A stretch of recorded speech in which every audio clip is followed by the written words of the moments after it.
또 입냄새 나나? 거울을 보며 한숨을 쉬고 계신가요? 하루에 3번 양치를 하고 가글까지 하는데도 입냄새가 계속 나시나요?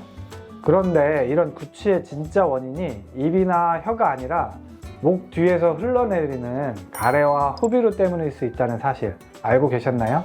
오늘 이 영상을 끝까지 보시면 왜 입냄새가 계속 나는지, 그리고 이런 입냄새를 어떻게 근본적으로 해결할 수 있는지 명확하게 알게 되실 거예요.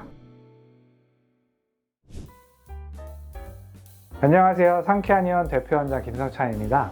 진료실에서 가장 많이 받는 질문 중 하나가, 원장님, 저 입냄새 때문에 너무 스트레스 받아요. 양치도 열심히 하고 가글도 하는데 왜 계속 냄새가 나는 걸까요? 입니다.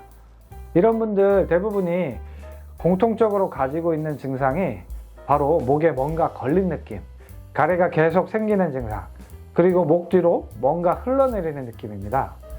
많은 분들이 구취의 원인을 단순히 입안의 문제로만 생각하시는데 실제로는 그렇지 않습니다. 물론 치주질환이나 충치로 인한 구취도 있지만 만성적으로 지속되는 구취의 상당수는 코와 목, 그리고 기관지에서 만들어지는 분비물들이 원인입니다. 특히 코에서 목으로 흘러내리는 후비루와 기관지에서 올라오는 가래가 만나면 냄새는 정말 지독할 수 있습니다.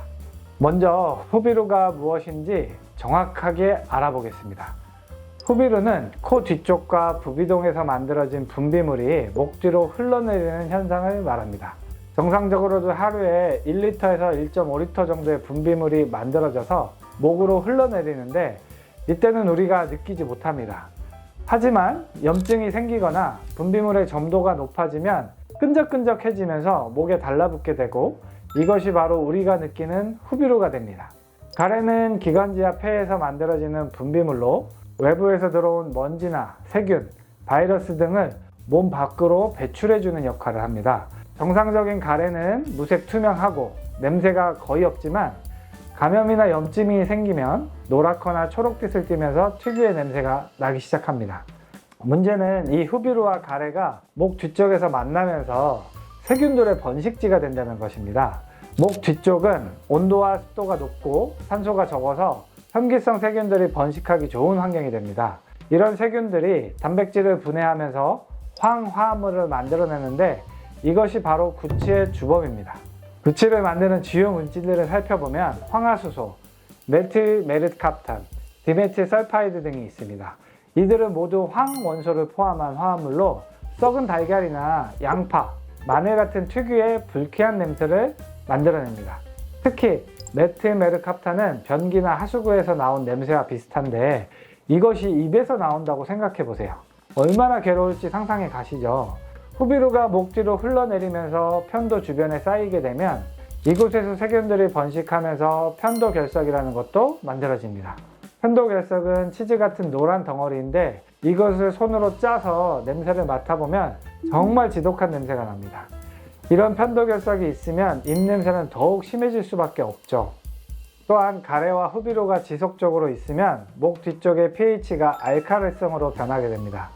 알칼리성 환경에서는 단백질 분해 효소들의 활성이 높아져서 더 많은 황화합물들이 만들어집니다. 이런 이유로 아침에 일어났을 때 입냄새가 더 심한 것입니다. 밤새 침 분비가 줄어들면서 세균들이 더 활발하게 번식하기 때문이죠. 한의학에서는 이런 증상을 담음이 쌓인 상태로 봅니다. 담음이란 몸 안에 생긴 병적인 수분대사산물로 끈적끈적하고 탁한 성질을 가지고 있습니다. 비위의 기능이 약해지면 수분대사가 원활하지 않아서 담음이 생기게 되고, 이것이 폐로 올라가면 가래가 되고 비강으로 가면 후비루가 됩니다. 특히 현대인들은 스트레스와 불규칙한 식습관, 운동 부족으로 인해 비위, 즉 소화기관의 기능이 많이 약해져 있습니다. 이렇게 비위 기능과 비강 기능을 강화해서 호흡기 치료가 잘 되도록 만든 약이 보페고 NO입니다.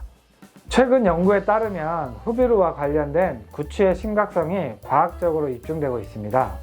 아메리칸 저널에서 발표된 한 연구에서는 만성 부비동염 환자들의 삶의 질을 평가하는데 이 중 구취로 인한 사회적 기능 저하가 상당한 것으로 나타났습니다. 연구에서는 만성 부비동염으로 인한 후비루가 있는 환자들이 구취 측정 검사에서 정상인보다 2배에서 3배 높은 수치를 보였고, 이들의 사회적 활동 점수가 현저히 낮았습니다. 특히 주목할 점은 이 연구에서 후비루의 세균학적 분석을 통해 구취 유발 세균들의 정체를 밝혀낸 것입니다. 이런 연구 결과들은 단순히 구강 위생만으로 해결되지 않는 구취의 원인이 실제로 상기도 질환에 있다는 것을 과학적으로 증명해주고 있습니다. 치료 과정에서 가장 중요한 것은 꾸준함입니다. 가래와 후비루로 인한 구취는 만성적인 경우가 대부분이므로 단기간에 완치되기를 기대하기보다는 꾸준히 치료받는 것이 중요합니다. 특히 한의학적 치료는 체질을 개선하는 치료이므로 최소 3개월에서 6개월 정도는 꾸준히 받아야 효과를 볼 수 있습니다.